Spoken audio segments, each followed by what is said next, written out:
Dans cet exercice, n est un entier impair, oméga vaut exponentielle i de pi sur n et on considère cette somme S-là. Et on nous demande tout d'abord d'écrire le module de S au carré sous cette forme-là. On va pour cela écrire le module de S au carré comme le produit de deux sommes en écrivant que le module de S au carré est égal à S fois S bar et en prenant bien soin de prendre deux indices de sommation différents pour S et pour S bar. Notez également que vu que oméga est un nombre complexe de module 1, son conjugué est également son inverse, ce qui nous a permis d'écrire S bar sous cette forme-là. On effectue ensuite le produit des deux sommes, ce qui nous donne cette somme double-là, que l'on peut également, vu le domaine sur lequel on somme, écrire sous cette forme-là.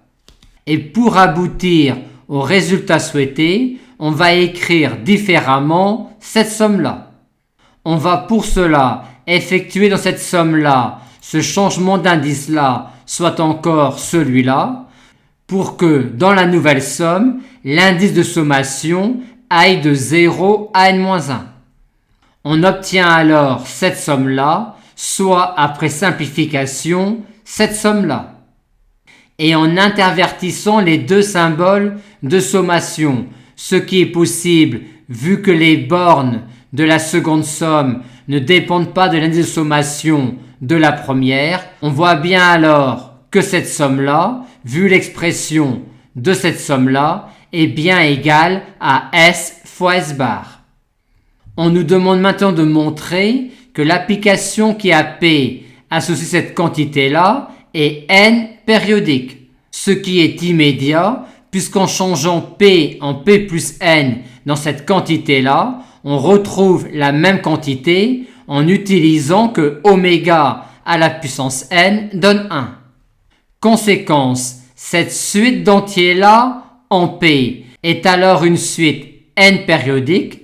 Par conséquent, si on somme petit n termes consécutifs de cette suite-là, le résultat ne dépend pas alors des n termes consécutifs considérés. Par conséquent, cette somme-là est également égale à cette somme-là. On nous demande maintenant d'en déduire que le module de S au carré est égal à n.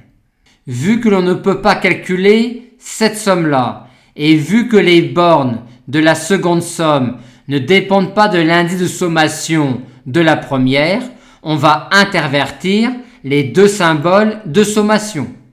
Et on peut maintenant calculer cette somme-là en se servant de la somme des premiers termes d'une suite géométrique. Et vu que oméga puissance n vaut 1, on obtient finalement 0 comme valeur de la somme. Mais à condition que oméga à la puissance 2p soit différent de 1.